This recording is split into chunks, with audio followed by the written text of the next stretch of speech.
Lion's mane is a super popular mushroom, one of the most popular in the world, and for good reason, because not only is it a delicious gourmet mushroom, it's also a super powerful functional mushroom that people use for mood, for brain health, for cognition. But what you might not know is that lion's mane has a very close cousin that is also super cool, and I just found one, so I want to show it to you.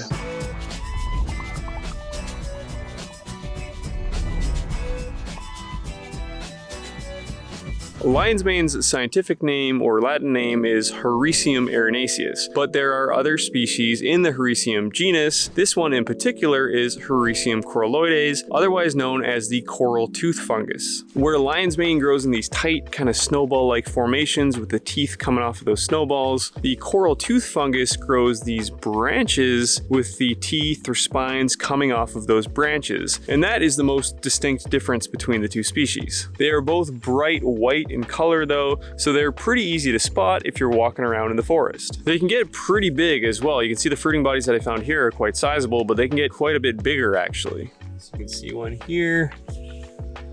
Let's take a closer look. You can see how it has all of these different branches, the teeth coming off of those branches, but it does kind of have that lion's mane look, right? It's kind of a bright white mushroom with all of these little teeth or spines instead of gills. This one over here is a little more obvious. You can see the branches super clearly. And then the big one is hiding back here under this log. And again, you can see all these branches with the teeth coming out of it. Almost kind of looks like crystals or snowflakes or something like that. Okay, I don't have my knife on me, but I'm just gonna kind of grab this. One big fruiting body. And there it is. Now this mushroom, depending on where you live, can be quite common. In Alberta, where I live, it's actually pretty common to find this mushroom, especially when it's really rainy or we're getting a lot of moisture like we are right now. It's early July, but there's been just a ton of rain lately, which is why I'm finding this mushroom. It always seems to fruit on dead logs. I've never seen it growing on stumps or trees. It's always on big dead logs that are kind of lying on the ground. And often you'll see the fruiting bodies show up on the underside of the log. So if you want to be looking for this mushroom, you might have to be not necessarily crawling around on your hands and knees, but kind of looking under the log because they typically like to grow in that little nice moist pocket between the ground and the log. You can see this one here is a perfect example of that. Might be hard to spot. If you're right here, you wouldn't see it. Over here, if you kind of look under, you can see that, yep, there's a nice big fruiting body. And I bet you, if I really inspected the rest of this log, I bet you I'd find a bunch more. There's one right there, starting to grow underneath. Now it's still pretty early in the summer here, but this mushroom will grow right through the fall. I've seen this mushroom growing late into October, even here in Alberta, and it actually does typically prefer those cooler temperatures. Same with lion's mane. When you're trying to cultivate lion's mane, it will cultivate it in cooler temperatures, sometimes between even 14 degrees Celsius. And where they grow lion's mane at scale, with the seasons, they'll always harvest it kind of in October in much cooler weather, because that's just when lion's mane likes to grow. We're having quite a bit of a cool summer so far with a lot of rain, which is why I'm not all that surprised to see it in July, but you're more likely going to see it in the fall. But in general, if this mushroom does grow in your area and you're looking for it, look after periods of heavy rain on well-decayed logs. Underneath the log is where you're most likely going to see it. But also the other tip is if you see it in one part of the log, make sure you look around the rest of it, because it's one of those mushrooms that if it's fruiting in one spot, it's very likely fruiting in a bunch of other spots. So don't just look on that log actually.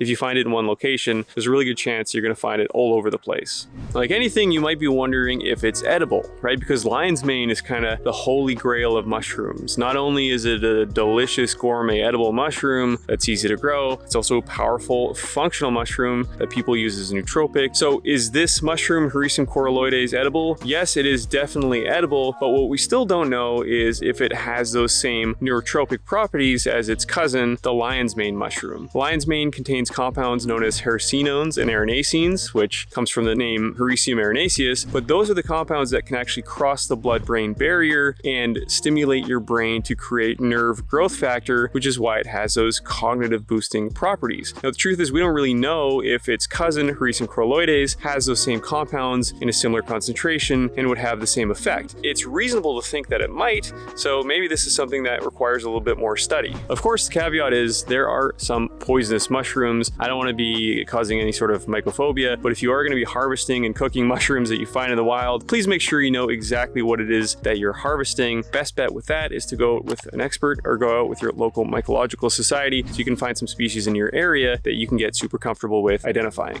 So here is the mushroom, and the first thing to point out, the two things that I want to point out is, first of all, when you compare it to lion's mane, which is pretty meaty, this one, Hericium coralloides, is just kind of stringy. You see these branches again with all these teeth coming off of it. Though it looks like kind of a big fruiting body, there's actually not that much there. So I mean, we're gonna cook it up anyways, but it's not really a meal, it's more just kind of a garnish. And the other thing that I want to point out is, as with all wild mushrooms, but this one in particular, it's kind of hard to clean because it has all these like nooks and crannies and lots of spots for dirt and other gunk to show up. So some people don't mind that. I don't really mind it too much, but I'll kind of rinse it off a little bit. Still pretty cool. So I'm definitely not a chef, and I'm more likely to be growing mushrooms and finding mushrooms than actually cooking them. So when I cook mushrooms, I typically just kind of cook them up with butter and garlic, and then a lot of the times they just end up tasting like butter and garlic, but they're pretty good. And a lot of the times it's just how the mushrooms can kind of absorb whatever flavors you put on them. So yeah, let's cook this up real quick and see what it's like.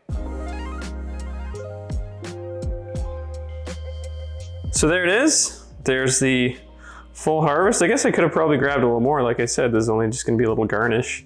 I'm still gonna chop it up, but see what it's like.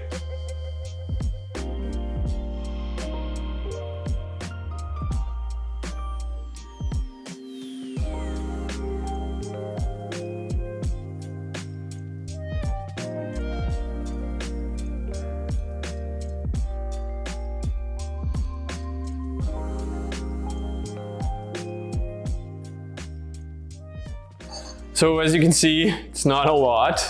It kind of cooked down. It's almost more of a garnish than anything, but it smells really good, obviously, because I cooked it in a lot of ghee and garlic with a little bit of salt, but let's give it a taste.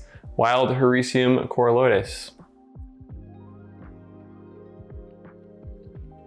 That's actually really good. And even though it's not a big meal, it's still pretty satisfying to find some wild mushrooms, harvest them, cook them, and eat them. I'm gonna go enjoy this. Thank you so much for watching. Hopefully you can find this mushroom in your area, and we'll see you in the next video. Do you want to become a functional mushroom expert? I've got just the thing for you. It's a new ebook called Mushroom Powered: The History, the Science, and the Benefits of the World's Most Fantastic Fungi. At over 130 pages, it's absolutely packed with all the information you need to know to learn about the world's most powerful medicinal mushrooms. And the best part, it's 100% free. You can download it right now. Just click the link in the description, enter your email address, and I will send it to you right away. I hope you love it.